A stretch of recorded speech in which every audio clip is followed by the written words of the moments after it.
Hi everyone, this is Philippa at FlipCat Craft. Welcome back to my channel. First of all, I'd like to say a huge thank you to everyone who watched my first video and for all the comments, feedbacks and likes and subscribes.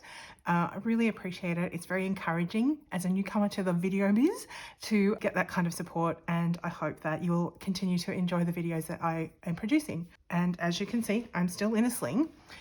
It's my arm. The broken arm is getting better. It's a slow process, but you know, we'll get there. And in the meantime, I do have a little bit more movement than when I made the first video, and I've been able to do a bit more. So I thought I would do sort of, I guess rather than a flip through, a walkthrough of more stuff I've been making over the last month, and I mentioned the makers and the tutorial videos that I have watched that gave me this inspiration.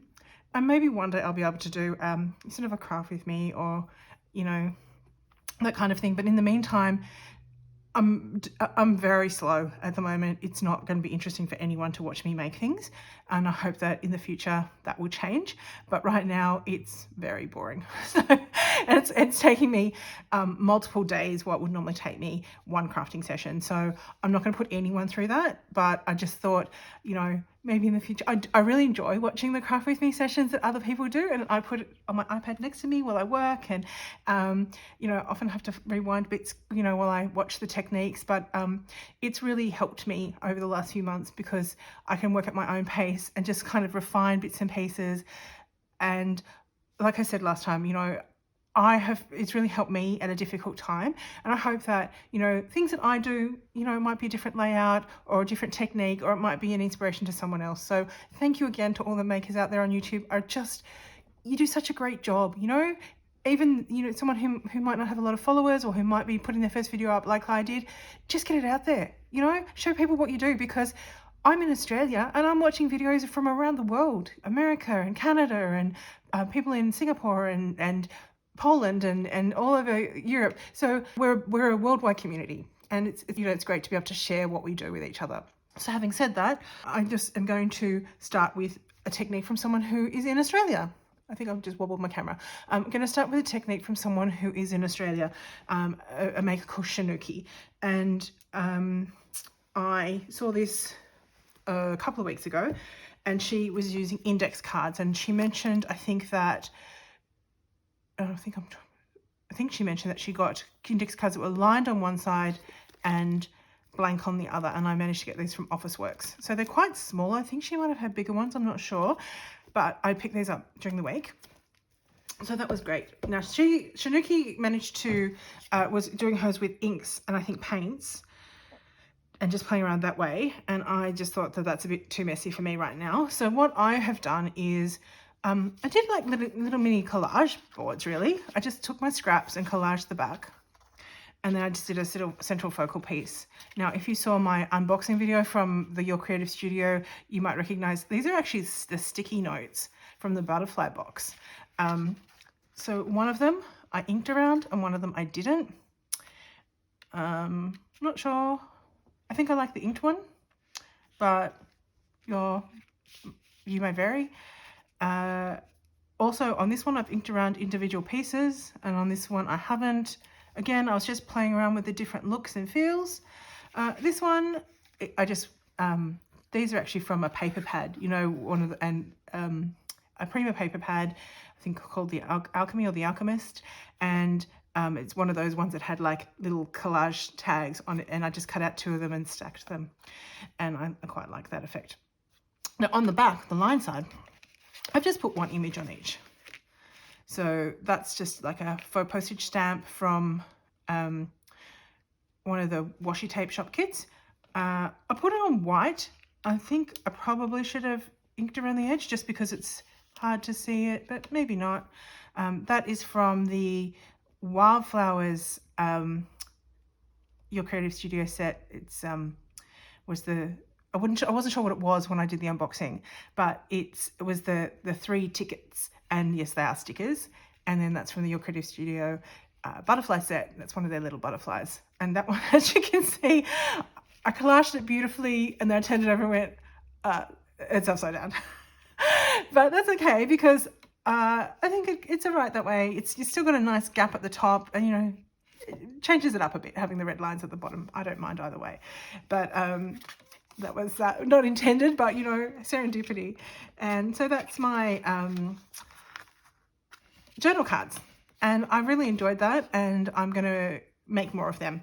I've got a couple of projects on the go at the moment, and I want to maybe include some of these, but with different patterns on them. One thing I had done that I didn't include in the last video was some snippet rolls, and I had actually forgot to include them, I'll be honest. And when I started watching all these tutorials, people started talking about snippet rolls, and I wasn't familiar with the term at all. And I started doing searches, and originally material snippet rolls came up, and that made sense to me because they were snippets of cloth.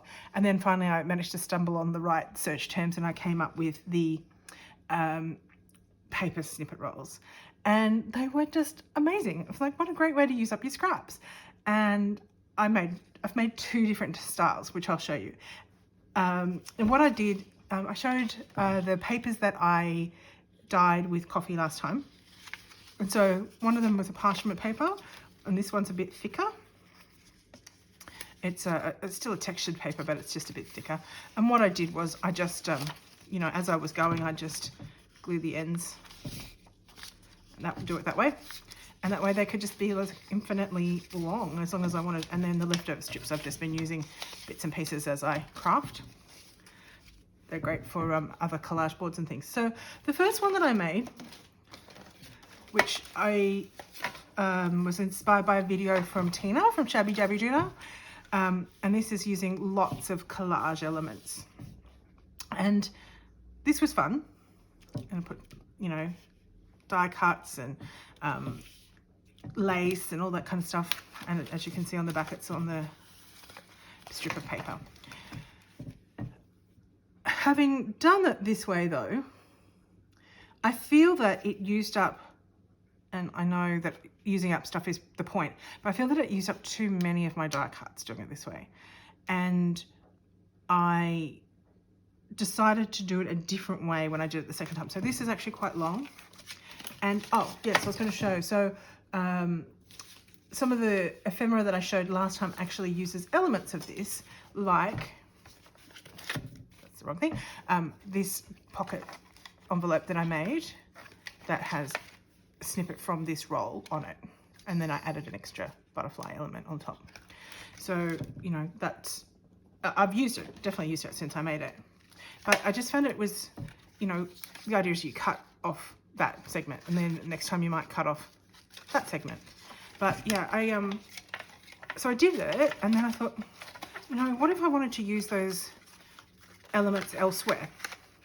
So, and then I saw another video, and I can't think of the lady's name right now, but I will put it in the notes below.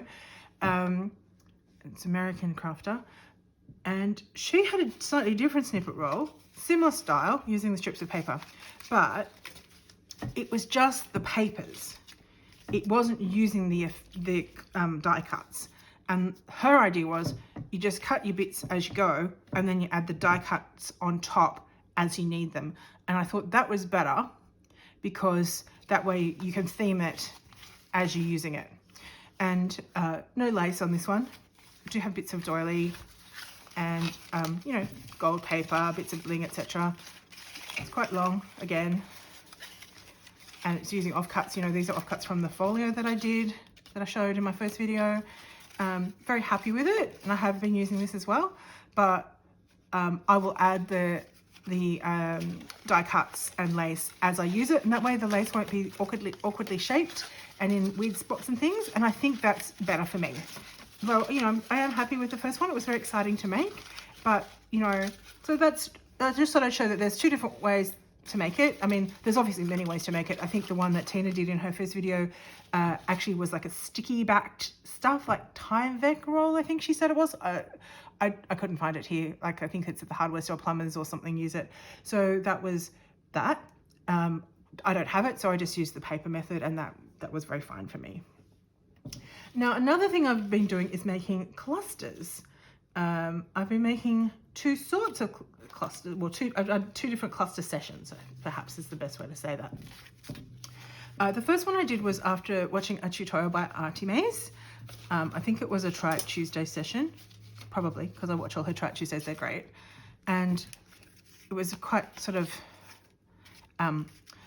using up a pile of my snippets. That's When Pigs Fly, that's a graphic 45. And I was trying to also use some of my ephemera in colours that I wouldn't normally use. You know, it's something I stamped years ago. And so that again is using, you know, flowers, ephemera, bling, and that was sort of in the style of the video. And then I watched another video by Kerry the Crafter, and it was more of a mass making, and he was describing, you put all of your papers out, backing papers, and you put all of your next layer of papers out.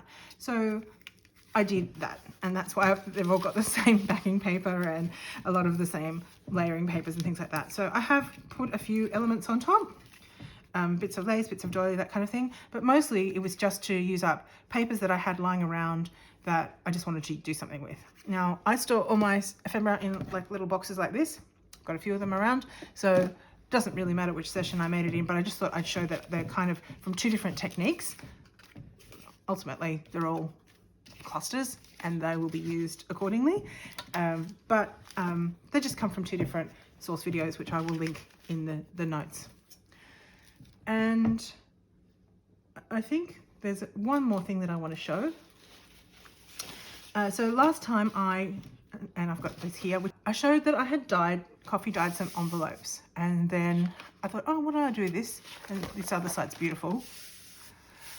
And I thought, oh, you know, then I saw some videos on Shabbydabbydoodah that were using what's on my desk.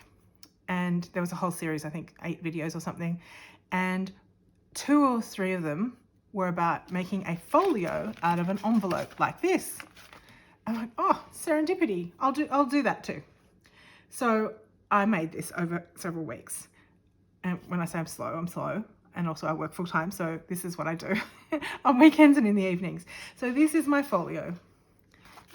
It's just come undone, but you know, I've got a ribbon closure, and I'm going to walk through this.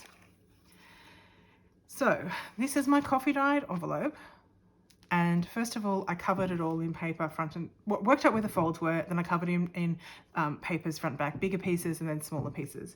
And as you can see, I didn't fold it particularly evenly. Story of my life.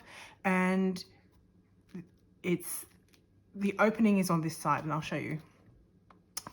One thing is on the back, you'll see that I originally had planned it to be sideways.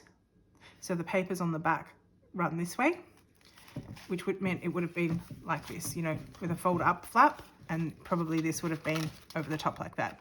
But then when I got making, I kind of rotated it so it didn't end up that. So some of these papers look like they're upside down. Well, only one piece, but that's the story behind that.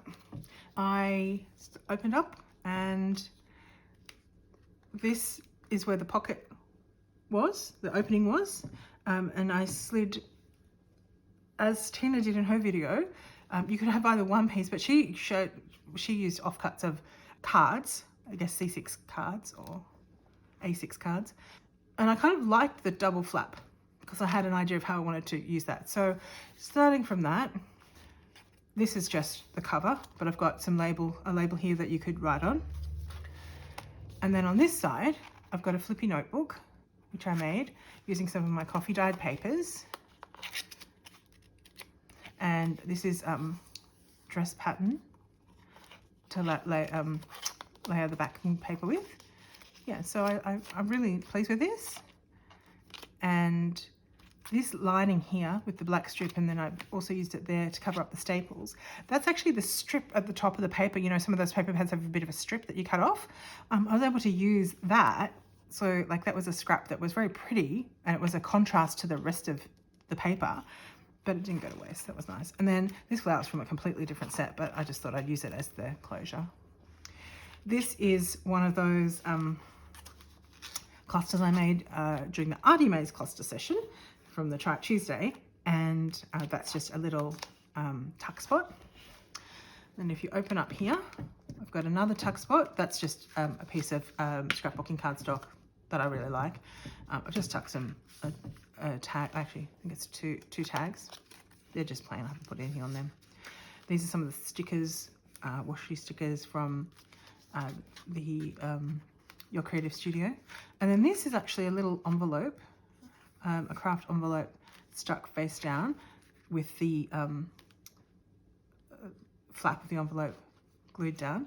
And I've just got a little journal card in there. And if you saw my first video, you might recognize this. This is actually a deep pocket envelope. Oh, and one thing I forgot to mention last time, this was actually quite a bright, you can probably see it down here, this was actually quite a bright script paper. And I've actually used the antique linen distress oxide to tone it down and make it a bit more muted. And that's what, and then I've used the walnut stain on the edges. But I really like the effect. It kind of makes it a bit more mottled, a bit more vintage. And this is another one of those clusters from my cluster roll, snippet roll, sorry. And then when I open up here, now there's papers that I've lined here. So this one here, and you can see it on the back here. So this one that says report card and the pages here. I have a confession to make. That is one of the first bits of scrapbooking paper I purchased at one of my very first craft shows. It was called Stamping Down Under, and it was held in Sydney, and I don't know how long ago, probably 15 or 20 years ago or something. And it's by a company called Two Busy Mums. I don't even know if it exists anymore. And as a card maker, I rarely bought 12 by 12 papers because, you know, sometimes I might buy one if it was a repeating pattern or something, but mostly they were too big, and not just in size, but the scale of the images were too big. Like if I cut it into a small card, even as a backing paper, it would be kind of nonsensical. So when like 6x6 pads came in, that was a bit more exciting for me because then they'd scaled the images down. So I bought that paper because I loved it. It was kind of like, you know, vintage book pages and stuff collaged together. And then I couldn't use it because I kept looking at it going, oh, what will I use it for? So I've had that for so long. It's part of what I've been hoarding. And I just was like, you know what? I've got to start using it. I've got to use my things, stop hoarding bits of paper that I've had for, you know, 20 years and destash things. So this is part of why I'm doing these journals, because I'm trying to use up things that I've had for a very long time that, you know, I love, but what's the point of hanging onto it forever? I want to get it out there and let other people appreciate them too. So that's part of that. And then I've got obviously music pages and things. So this is a bit different to what Tina did. That's partly because I was experimenting and partly because I was just, you know, making mistakes, but that's what we're here for. I've also got washi tape, top and bottom, and you saw it on the edge here. That's just reinforcing the joints, and there.